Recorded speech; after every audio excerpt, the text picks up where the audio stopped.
after the Civil War or Reconstruction. And of course, we're talking to the professor of history at Fisk University, Dr. RMitchell. And of course, Dr. Mitchell, we promised that during this second segment we would allow you to talk about African-American political participation during this period and how Africans became involved in the whole political process and the influence of their involvement during the time. Well, the beginning is the 13th Amendment, which frees the slaves. And one of the sort of misnomers of history, Lincoln issued a proclamation of emancipation, but it really freed no slaves. The proclamation was aimed at those southern states. It was a more war measure. It said if they didn't cease fighting, their slaves would be free. But none of the South coalesced to his demands.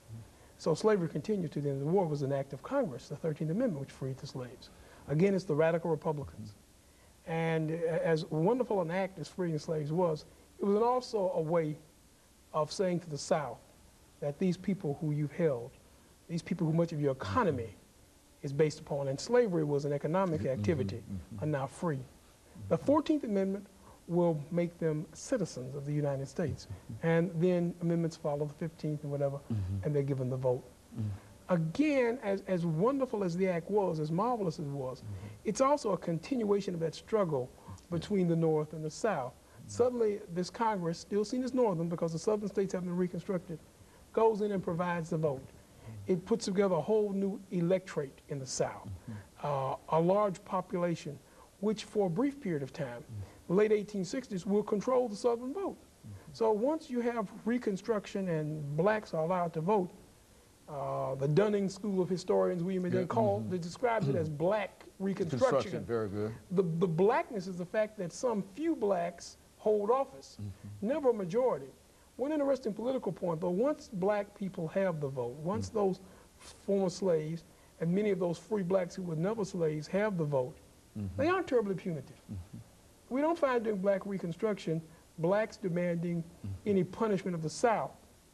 The federal Congress would disenfranchise those Confederate leaders who were wealthy, those who were leaders in the Southern governments. They would be in prison.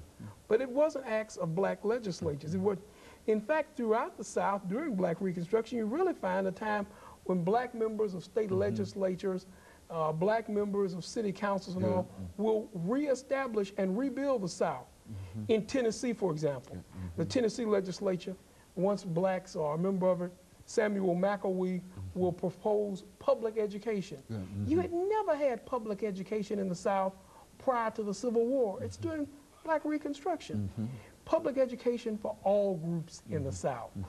Certainly this meant for the former slaves a chance, the greatest chance for education. When blacks vote at national elections, they will send 2 senators. And it was only during this political time that we will have 2 black members of the Senate, Hiram Revels and Blanche Kelso Bruce, out of Mississippi. And again, they put forth very progressive legislation. It's under Kelso Bruce that we see the establishment of public education and public colleges in Mississippi. The University of Mississippi is strengthened, but there's also the creation of Alcorn, AME, and there's also the creation of colleges for African Americans. We see schools and hospitals. So during this period, even though there's chaos, we find valuable assistance by African Americans to the American dream. The question is, though, still at the national level, many in the South are upset, they are chagrined, there's still this struggle. The question of why black Reconstruction was so disfavored in the South, because again, it took this electorate and it empowered them, it gave them control. When after Lincoln's unfortunate assassination, a second president, Andrew Johnson, from Tennessee, comes to power. Andrew Johnson also is no friend of the African American. He's not pro support for African Americans. He is pro, however, in supporting the Northern viewpoint. He's pro-union, which is not synonymous with being pro-African American. Andrew Johnson once stated he wished he could relieve the drudgery of every white family by providing them with free slaves. So that's not a man who's pro-African American, but he is pro-union. He follows Lincoln's situation. He follows Lincoln's demand. So while Reconstruction is going on, the political battles continue between those who want to see the Union reunited, but also those who want to punish the South. The biggest struggle develops within the Republican Party, the radical and liberal wing. And what they're most radical about is the treatment of the South. In this, though, the nation moves for 20 years, and there's a struggle. Eventually, there'll be a compromise. Politically, the compromise will be the removal of federal troops from the South. The Union is reunited, but the African-American vote is gradually disappearing. New legislatures begin to put in new rules. There are no troops left in the South to make sure that African-Americans can vote. Intimidation becomes a part of the political process. Voters are intimidated. Voters are outright not allowed to vote. Voting precincts are, voting records are not kept. Votes are cast in African-American precincts, and eventually the great hope of the Civil War diminishes. And so when you talk about the military rule of the South, explain that, because I think what you're saying here is that for a time, after the war, that the military, the national military, That's right, actually controls and talk about they this. occupied the South. Now, what are you saying here there? in Tennessee, the general in charge was Clinton B. Fisk. Consequently, when a school is open, it's named after a general. But they occupy the South. They treat it as conquered territory. Southerners are treated as those who were defeated in war.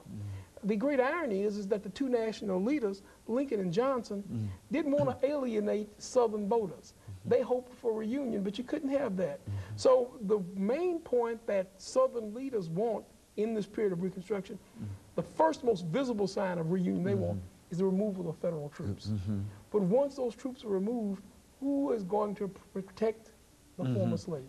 Now, did these troops actually protect the slaves while they were there? I mean, what was the relationship between They protected the federal government's interest. Many of them oversaw the construction of railroads. Consequently, here in Nashville, you have a Union station built by the Union Army. One of the desires of the Army was to facilitate the railroads so the South could be brought back into business and businesses. And there was a great amount of money in rebuilding the South.